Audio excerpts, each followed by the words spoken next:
O sexo faz parte da vida saudável, mas iniciar a vida sexual cedo demais pode trazer problemas, entre eles a gravidez na adolescência. Nós convidamos para conversar conosco aqui no Cidadania Maurício Cunha, secretário nacional dos Direitos da Criança e do Adolescente, e Denise Ocampos, ebiatra da Secretaria de Saúde do Distrito Federal. Olá, sejam bem-vindos, muito obrigada por participar aqui do Cidadania. Qual seria, Denise, você que é ebiatra, né? Assim, qual seria a idade mais adequada para iniciar a vida sexual? Assim, a gente não pode falar, né, qual seria a idade mais adequada, porque isso é muito individual, é muito íntimo de cada pessoa. Mas dá para saber qual é a idade que não é adequada? Sim, né, assim, em relação à questão biológica, né,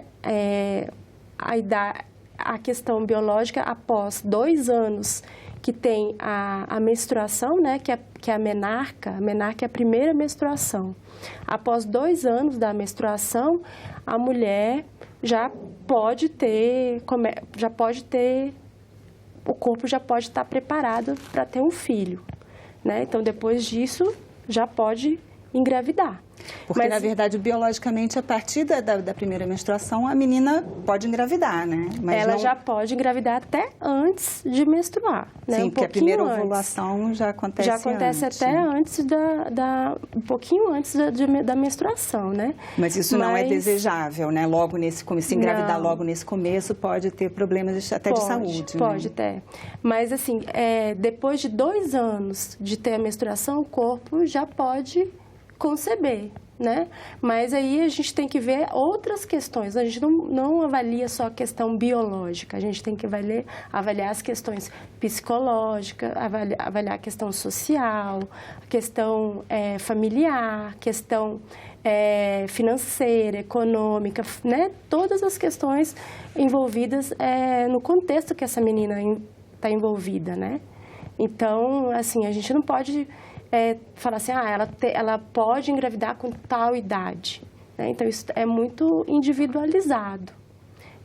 Então, não tenho como te falar assim, ela deve engravidar com tal idade. Mas, né? Fora excluindo a gravidez, tem também outras questões na vida sexual em si. Ela pode estar sujeita a infecções sexuais, tem outros fatores também, além da gravidez em si. Sim, então assim, se a menina começa a ter uma iniciação sexual, né, de forma precoce, ela está vulnerável a várias questões, né, não só a questão da gravidez. Ela está envolvida a infecção sexualmente transmissível, a envolvimento com drogas, né, porque quando você já está envolvida com a questão, né, com envolvimento com outras pessoas, com relacionamentos, você está com vários riscos, né? E porque a adolescência em si é um processo de vida de bastante vulnerabilidade, né? Então, a questão do início precoce da relação sexual, ela envolve várias variáveis, né? Então, isso é muito preocupante. O Brasil é um dos países onde ainda acontece muito, né, a gravidez na adolescência, mas está melhorando, lentamente, mas está melhorando, não é? Não é por aí? A gente tem um índice aproximado, as estatísticas variam um pouquinho, mas em torno de 68 meninas que engravidam para cada 1.000. Isso ainda consideramos um índice altíssimo, mais ou menos 50% acima da média mundial, é mais que o triplo do que os países da OCDE. De fato, tem havido um declínio nisso, na gravidez na adolescência, nessas taxas, embora tenha havido um pequeno aumento justamente na faixa de maior vulnerabilidade, menor de 14 anos, mas ainda consideramos um quadro muito grave, especialmente diante das vulnerabilidades, como a doutora mencionou, né, que estão envolvidas nisso. Então, todos os anos no Brasil são mais de 400 mil crianças que nascem filhas de adolescentes, ou seja, uma criança cuidando de outra criança. Você pode pensar as consequências, né? Físicas, emocionais, psicológicas, epidemiológicas, né? Os riscos a que essas meninas se submetem, até mesmo consequências econômicas, porque a gente sabe que a gravidez na adolescência está ligada também à evasão escolar, Pesquisas têm mostrado, né, que uma mulher que engravida na adolescência, ela vai depois, mesmo mais tarde, ela vai ter um salário 30% menor do que uma que não engravidou na adolescência. Então, tem uma série de consequências, né, na questão da estrutura familiar, que nós consideramos um problema grave, um problema de saúde pública, um problema social que nós temos que atacar. Se uma adolescente chega num posto de saúde dizendo que está interessada em iniciar a vida sexual, como ela é atendida? Então, numa unidade básica de saúde, né, ela deve ser acolhida pela equipe de saúde. Né? Essa adolescente, quando ela chega sozinha, ela não deve ser mandada embora, né? Porque pelo Estatuto da Criança e do Adolescente, a partir de 12 anos de idade, né, até mesmo mais cedo, né, pela nota técnica do Ministério da Saúde, a partir de 10 anos já tem que ser acolhida, né, e já ser conversado com essa adolescente, né, porque pela Organização Mundial de Saúde, 10 anos já é a faixa etária que é considerada adolescente, né, então já tem que ser acolhida, conversado com essa adolescente, e para a gente não perder uma janela de oportunidade, né? Porque pode ser que essa adolescente nunca mais volte, né? Então, quando uma adolescente procura, é um alerta, né? Então, conversar, saber o que essa adolescente precisa, né? E orientar, né? Então, e aí orientar todas as questões que ela precisa, né? Então, se ela já iniciou uma relação sexual, ofertar para essa adolescente mostrar quais são os métodos anticoncepcionais que existem, né? E ver qual que ela vai querer utilizar, né? Ofertar a dupla proteção, que a dupla proteção é um método anticoncepcional mais o preservativo, né? Um método, uma pílula, DIU, algum outro, e mais o preservativo, porque o preservativo é o único método que protege contra IST, né? Porque são as infecções sexuais. Infecções sexualmente transmissíveis, porque os outros não protegem. O preservativo, tanto o masculino quanto o feminino, são os que protegem o IST, né? Então, ofertar e ficar com acompanhamento muito próximo com essa adolescente, né? E conversar com essa adolescente, quais são as vulnerabilidades que essa adolescente está tendo, se ela está tendo um parceiro, que parceiro que é esse, qual a idade desse parceiro, se ela não está tendo uma violência, né? Porque o que a gente observa? Às vezes é um parceiro com uma idade muito maior, será que ela não está tendo um relacionamento abusivo, né? Então, tudo isso a gente tem que observar. Ela está tendo um uso de drogas, né? Ela está indo para a escola, está faltando escola, né? Então, todas essas coisas a gente tem que observar na unidade básica de saúde. Não é só ir lá e ofertar método. Tem que observar todas as coisas que estão envolvidas por trás. E em casa? O que está tendo em casa? Em casa está tendo também alguma vulnerabilidade? Será que em casa está tendo também violência? Né? Porque a gente vê que a violência muitas vezes é dentro de casa, né?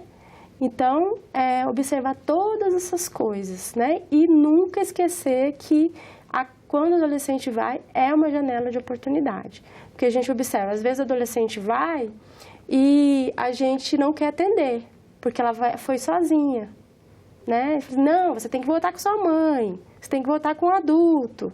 Né? E não, a gente sempre orienta os profissionais assim, não, você tem que atender, porque se o adolescente vem, ele nunca vem. Se ele vem, é porque ele está precisando de alguma coisa, né? Porque o adolescente não procura o UBS sozinho, né? Ele não procura. Maurício, o senhor citou os países da OCDE, né? Um dado que a gente observa é realmente nos países mais desenvolvidos tem muito menos gravidez na adolescência, enquanto que nos países em desenvolvimento esse número é mais alto. E a gente vê que muitas vezes nesses países mais desenvolvidos essa conscientização, a educação sexual, ela é feita na própria escola. Essa poderia ser uma medida que ajudaria a melhorar esses números? Com certeza, a BNCC, né, a Base Nacional Curricular Comum, já prevê, as escolas devem fazer esse trabalho de educação sexual e reprodutiva, as unidades de saúde também têm que fazer. Isso mostra, esse dado de comparativo com a OCDE mostra que há uma relação entre gravidez precoce e vulnerabilidade econômica e social, que é um problema que nós temos no nosso país, e por isso que o Ministério da Mulher, da Família e dos Direitos Humanos lançou essa campanha de levar essa reflexão sobre o início da atividade sexual, né? Uma campanha a favor, né, do retardo do início sexual precoce, não como imposição, nem como moralidade, nem como também você dizer que essa idade é certa, essa idade é errada, mas levar o adolescente a refletir, sem prejuízo dos métodos anticoncepcionais que já existem, sobre os seus projetos de vida, né?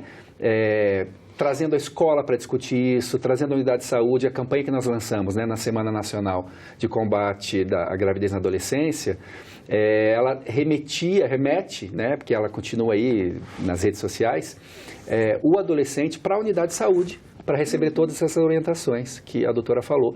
E também nós queremos que a escola faça esse debate e trazer a família mais para perto, né? Trazer essa família para o diálogo, trazer um olhar mais atento ao adolescente brasileiro. Foi interessante que essa iniciativa, que veio inclusive por força da lei, porque a lei é do ano passado, é muito recente, né? Que instituiu a Semana Nacional de Combate à Gravidez na Adolescência.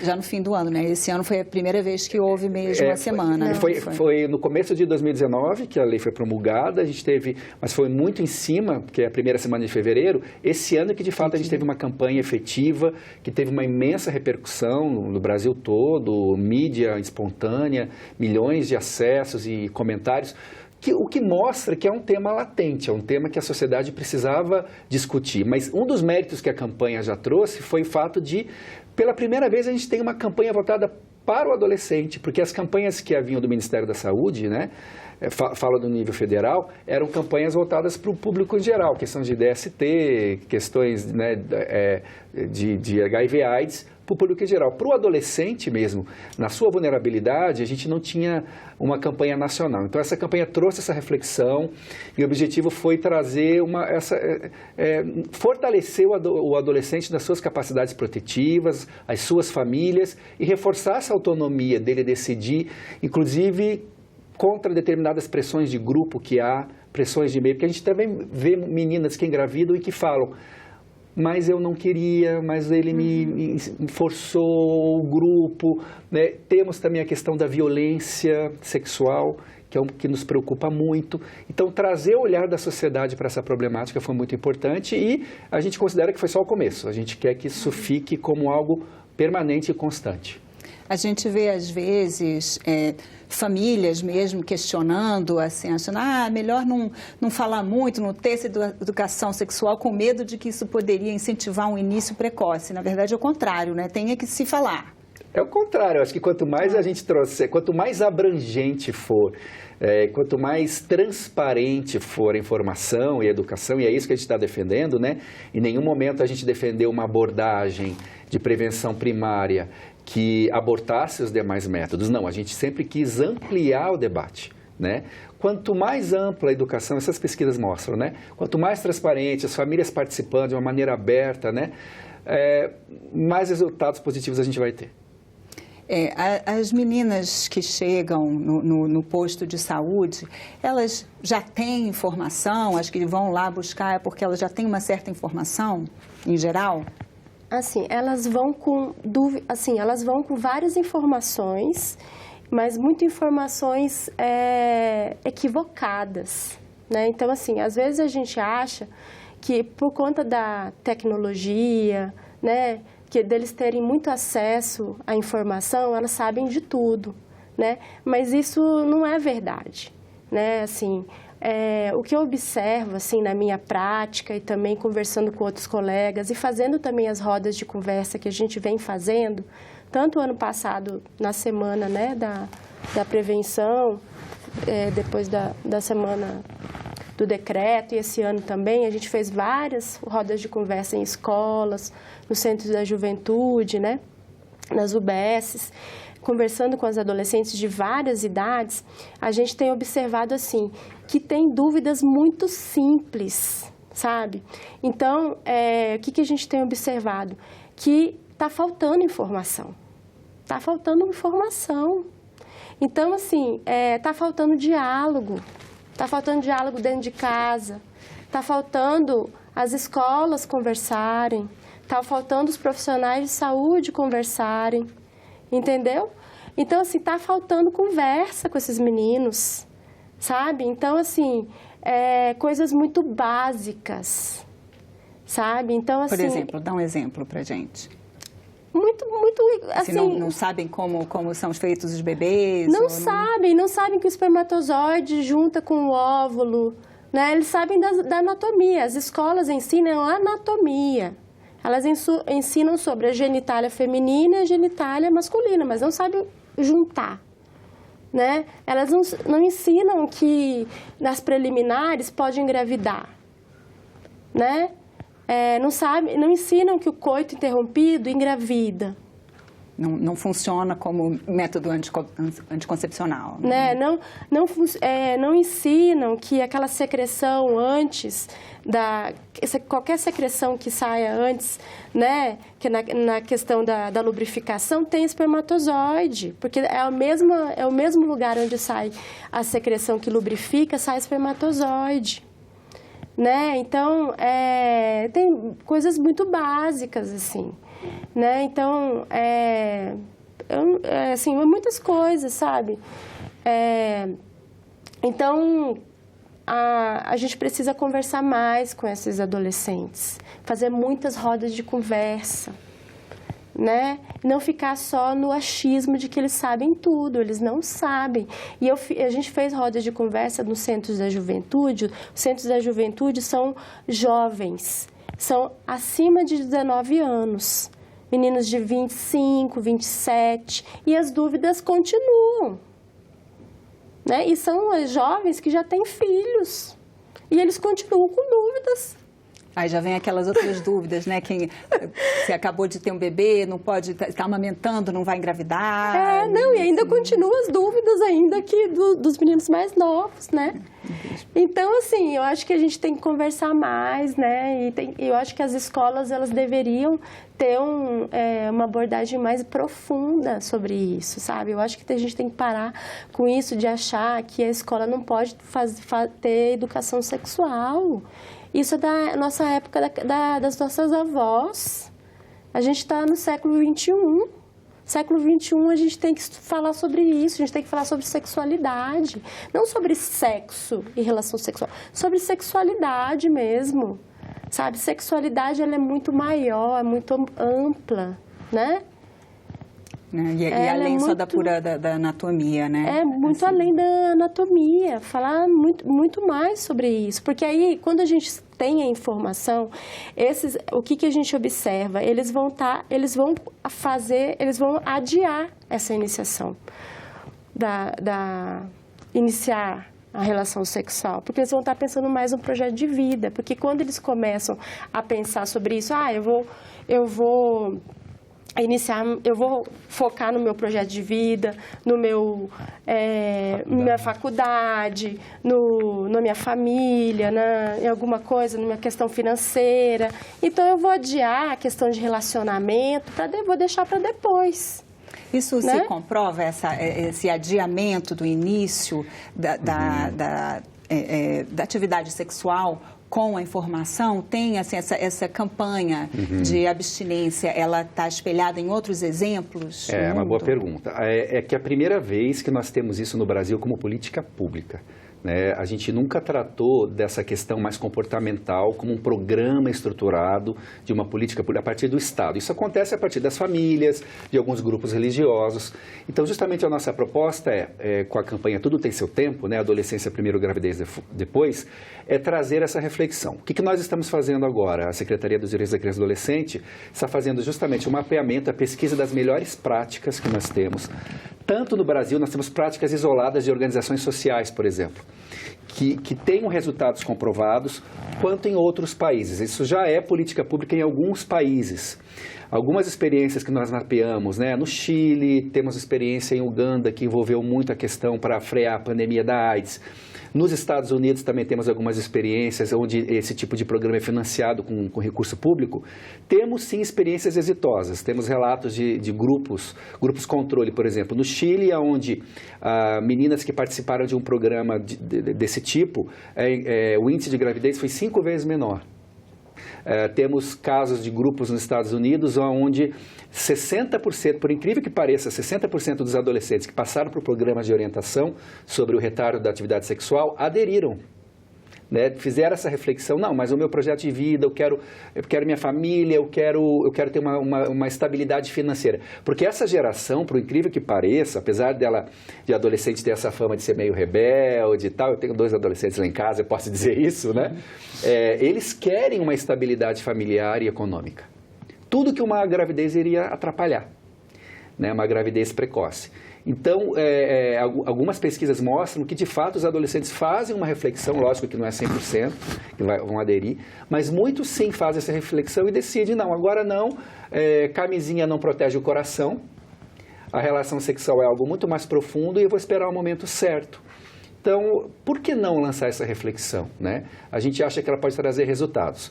Nós ainda não temos resultados no Brasil disso enquanto política pública, mas esperamos ter. A gente está implementando alguns estudos, a ideia é criar um plano nacional, chamar outros atores da sociedade, a própria Sociedade Brasileira de Pediatria, o Conselho Federal de Medicina já está nos apoiando, e implantar algumas experiências piloto primeiro, né, porque o que a gente fez até agora foi uma mera campanha de conscientização, embora tenha sido muito importante e teve seu impacto. Agora a gente quer transformar isso de fato num plano que vai atuar em parceria com escolas e unidades de saúde, e aí sim a gente vai poder mapear resultados e fazer uma escala disso enquanto política pública. Qualquer união informal ou formal em que uma das pessoas tenha menos de 18 anos é considerada casamento infantil. E o Brasil é o 4º lugar mundial, né? Fica atrás apenas aqui Índia, Bangladesh e Nigéria. Né? E o próprio casamento em si, ele já diminui a taxa de escolaridade. Muitas vezes, né? Quem se casa muito cedo já tem menos chance de levar adiante uma vida escolar, acadêmica, né? Isso também precisa ser combatido. Né? A gente está realmente muito triste algumas estatísticas que nós temos no Brasil. A gente tem um índice altíssimo de casamento infantil, assim como iniciação precoce. Alguns estudos vão colocar dados muito preocupantes de iniciação sexual muito, muito cedo. Vão apontar meninos com 12 anos e pouco, meninas com 13 anos e 4 meses, 6 meses. E a lei brasileira diz que a conjunção carnal com qualquer pessoa com menos de 14 anos é considerado estupro. Estupro de vulnerável, a presunção ali de violência. Então, mesmo que a pessoa queira, não vale. Ainda assim é estupro. É crime. A nossa doutrina, nosso arcabouço jurídico institucional é de proteção integral. Então, não existe essa, a menina queria, mas ela não era mais virgem. Não. Se você tem uma relação, é bom que o público saiba, se você tem uma relação com uma pessoa menor de 14 anos, você está cometendo um crime. Então, aí é uma questão até de segurança pública e nós deixamos para toda a sociedade o Disque 100, tá? A nossa Ouvidoria Nacional de Direitos Humanos, os conselhos tutelares que tem todos os municípios brasileiros, os conselhos distritais aqui no DF. Isso é caso de denúncia, não pode acontecer, né? E justamente nessa faixa de maior vulnerabilidade é que os índices estão aumentando, né? Então, temos sim muitas meninas vítimas de violência, que nós precisamos, só um olhar de toda a sociedade, porque como a doutora falou também, muito dessa violência é dentro da família, doméstica, né?